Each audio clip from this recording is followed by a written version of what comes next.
You're listening to Soundside. I'm Libby Denkman.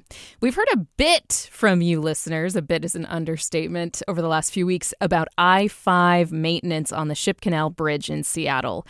The traffic is bad. I know it affects my commute too. The timeline is long. Yeah, it's just not fun. But maybe this will help ease the frustration while we wait in traffic. It could be worse. We could need a whole new bridge. That's the situation for the I-5 span over the Columbia River at the border of Washington and Oregon. Parts of the crossing are over 100 years old, and local leaders have discussed a replacement for decades. Planning between Washington and Oregon started 20 years ago, and the project hasn't broken ground yet, and cost estimates have recently ballooned. But the I-5 bridge replacement did get some good news from the Coast Guard this month that could make it a tad less pricey.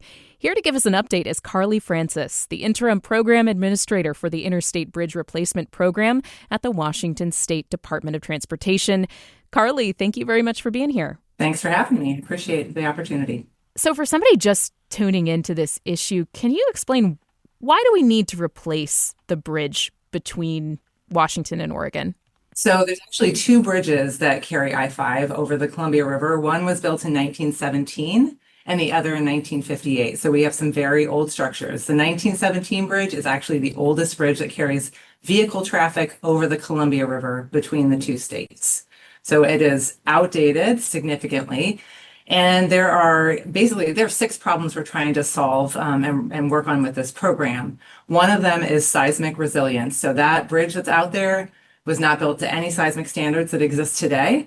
And the river, it has a lot of sediment at the bottom of it. So there's a lot of liquefiable soils. So those are a real problem in an earthquake. Beyond that, we just have the fact that this bridge doesn't fit within the infrastructure that we have or the realities that we face right now. So we see congestion, we see safety issues for traffic, we see bicycle and pedestrian facilities that are very narrow. I've walked and bicycled across that bridge. It's not particularly fun. It also is an impediment to transit and also to freight. So trying to remedy all of those issues across the river and then in the surrounding area. So the Coast Guard just gave a preliminary clearance of 116 feet for the I-5 replacement span. Translate that for us. Why does it matter? What does that mean? Well, you may or may not have noticed as you're traveling between sort of Seattle and Portland, but the I-5 bridge actually has a stoplight on it. So when we have to, when river traffic is coming along and they need to pass and they're too big for one of the other spans, they actually have to go under that lift span and we stop traffic on I-5. So that decision from the Coast Guard is going to let us build a fixed span, which means we get to take out that red light. So it's a huge move forward. And what we see when that red light is on, traffic backs up. And we see additional crashes and other things because of that backup that you see there. So it's both a timing impediment for folks, but also it's a safety issue. Okay, so that's one thing we know about the proposed replacement bridge, that it's going to be a fixed span. It's no longer going to open for those really tall vessels. What else can you tell people about what the new bridge is going to be like? So in addition to having, a new bridge for travelers, that is going to have improved facilities for bicycles and pedestrians, so wider path. And also part of the program is to extend light rail into the city of Vancouver. And so for the longest time, we've had that light rail just a couple of, mile or so south of the Columbia River. So key component is extending light rail across the river.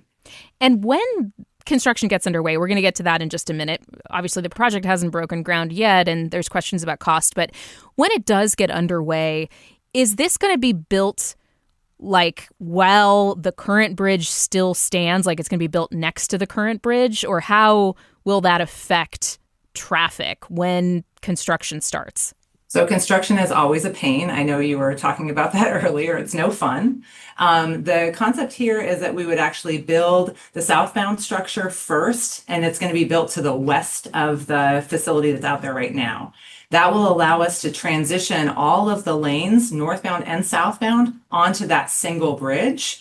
That will still be kind of 3 lanes and pretty tight, but then we'll be able to move folks over and they'll be able to use that bridge as we are working to finish the northbound structure and also to demolish the facilities that are out there right now. So it's a staged activity, and there'll be some of those probably, I would anticipate, weekend kind of focused closures so that you can transition traffic, but trying to be as light as we can be, and also recognize that I-5 needs to keep moving during construction. Yeah. So let's talk about cost. The last time I checked in on this project, and I think it was when we were covering the congressional race in the 3rd district in Washington, in Southwest Washington, in fact, that includes Vancouver, the price tag was hovering around $5 to $7 billion. In September, we heard from lawmakers that maybe that this would be a $10 billion project. Now, a local economist has put out an assessment that was widely reported that says, that the project could be 12 to almost $18 billion. How accurate are those reports? And can you tell me more about what's behind these rising costs? Sure. So the 5 to 7.5 billion, that is a cost estimate that dates back to 2022. So that's old. And we've seen a ton of inflation and other rising prices, and also an appetite in the construction industry that's really changed for how they want to see work coming out and what amount of risk they want to take on. So those are all key factors. And then the body of work. So the program has been working on updating its cost estimate. We aren't done yet. We are looking to have that come out in March. The information that's out there that came out through a public disclosure request is a input to that body of work. So basically, you can't get a bunch of folks in the room and talk about a 5-mile project estimate and start with questions like, what is the price of steel? You actually need a pretty robust document. So that's a robust document. What it doesn't have in it is the discussion that's also important when we're updating the cost estimate about risks. And that is that active conversation. So this is the price right now. What do we think the price is going to do in the future? And what's the volatility around that? All of those factors. And then how does contracting fit into that, equipment, all of these pieces. And so the risk side of that, which is how and why you'll always see like range estimates coming out from WashDOT and other agencies, that is reflecting risk and how we're trying to consider that over time. So we do expect the cost to go up significantly. And we're also trying to figure out how we bring those out and also talk about the first steps to get started so that, we're, paying attention to how to begin this project on the right foot. And what is the timeline we're talking about here? Like when we're talking about, assessing risk and also factoring in all these other things like the cost of building materials, inflation, labor, et cetera, what timeline are you working with? So we've been talking actively about construction timeline and sequencing. And so I think there's been some sense that it might be sort of in the 10-year horizon. I think that's going to get expanded as we see the cost estimate come out, because frankly, there are differing appetites for the type of contracts. There's differing appetites of the traveling public for how and when you have what construction active at what time. So I think that timeline is going to grow. We've also been working on basically getting smart people in the room to look at constructability and how do you map that out. So there'll be some extension to the time frame for sure. And is 10 years from now or 10 years from when you would break ground? Basically, it's talking about kind of now as a baseline and looking forward on the time frame. So, but again, it's going to expand and become, it's going to become longer so that we can manage the work and match things up. Is this in line with other big infrastructure projects around the country? Because I know that the 5 to 7 billion was an old estimate from 2022, but if we're talking about potentially 18 billion. That's doubling and tripling the cost in the course of 3 or 4 years. Is this in line with what you're seeing from other projects, or are there unique challenges here to predicting what the costs are going to be? So I think you see a lot of costs rising across the country on projects. I think what's also really important to remember is that every project is unique. And so in this situation, we have really two major river crossings. So the Columbia River does span around Hayden Island. And so we have the primary channel, but there's also this other bridge that's down there that is not insignificant. It's not as long, but it's still a pretty significant component. So that type of work, the in-water, like large bridge construction, is pretty unique. So I'd say it's comparable, but you really have to pay attention to what are the attributes of the project, and how those risks and costs, kind of accrue to the activity. So I think it's comparable. The other reality is that there have been adjustments to our schedule over time. And so there's some ways in which things have taken a little longer on the front end. And so some of those activities are just pushed out because it's taken us longer to get to through the environmental process. So those are things that you also realize. What are the next steps here for realizing a break ground date? What has to happen going forward to start construction? So first is getting approval to start construction, and that is finalizing the environmental impact statement process. We are looking to get signatures on the final supplemental next month, and then it gets published, I believe, at the beginning of March. And then that would lead to a record of decision. So that's the federal government saying, yes, you can advance, a handful of months after that. So that's really critical. The other piece then is really working to manage these costs that keep kind of ballooning because of inflation by trying to figure out how soon can we start work. And so that looks like animating procurement activities. So we are working on it, bringing in some resources now to figure out how to begin that process. We are looking at a progressive design build contract for the main river crossing. That is kind of the best wisdom right now out of some of the megas that you see in Washington State DOT that have been happening, and trying to do a different approach to risk management in partnership with contractors. So it allows a more active dialogue. So really trying to animate that process this year so that we can then get to a point where we actually have an agreed to contract and cost with those contractors, which is a couple year process. So it takes a while to move through that process, but trying to get it started this year as soon as possible. When it comes to the costs, I know that each state has ponied up in the neighborhood of $1 billion. There was a big chunk of money that the federal government had committed. But, obviously there's going to be several $1 billion at least that's going to have to, come from some other sources, either from the states or the federal government. Is that on lawmakers at this point, or are you looking at, where those sources of funding will come from? I mean, who's going to pay for it, basically? So right now the program has basically $5.5 billion accounted for.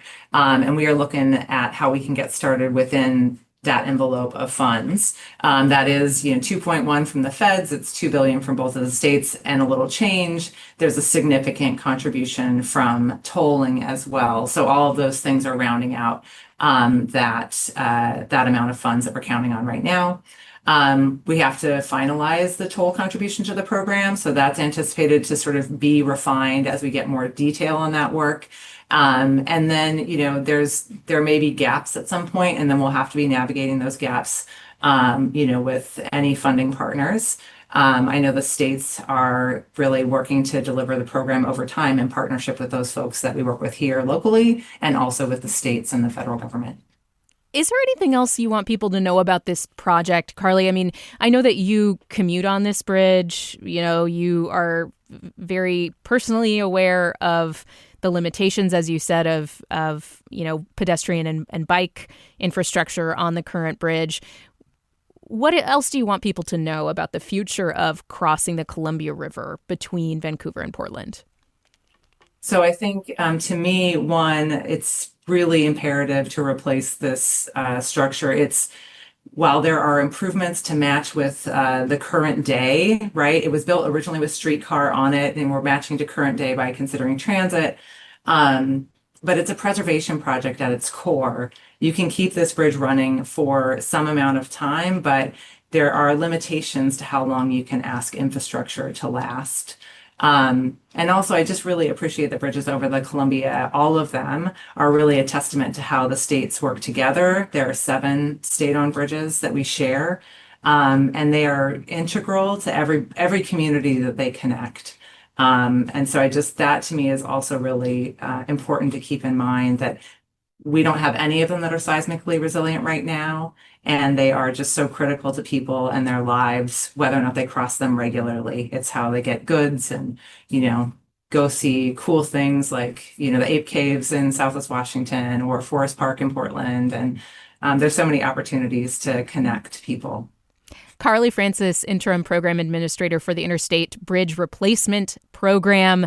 Carley, I really, really appreciate your time today. And we got a little wonky, but that's going to happen. And I think an NPR audience appreciates it. So thank you very much. Yeah, thanks for the clarifying question so I could help. You're listening to Soundside. I'm Libby Dankman. On the issue of how we're going to pay for all of this, we reached out to State Senator Marco Lias, who heads the Senate Transportation Committee. He's a Democrat, and he sent us a statement where he pointed out all of these big transportation mega projects like the 520 bridge or Seattle's viaduct, they happen in phases. Quote, since this project, the I-5 replacement over the Columbia River, will cost us more than we originally anticipated, our first priority must be building the new bridge itself. Then we will focus on other project priorities in later phases, ensuring we can fund every critical component from start to finish and keep pace with soaring construction costs along the way. We will build this bridge, and we will figure out how to pay for it. We have no other choice. That's State Senator Marco Lias. Thanks for listening to Soundside. Don't forget you can listen live on KUOW 94.9 FM Seattle at noon and 8 p.m. Monday through Thursday, or anytime online at KUOW.org or on your favorite podcast app.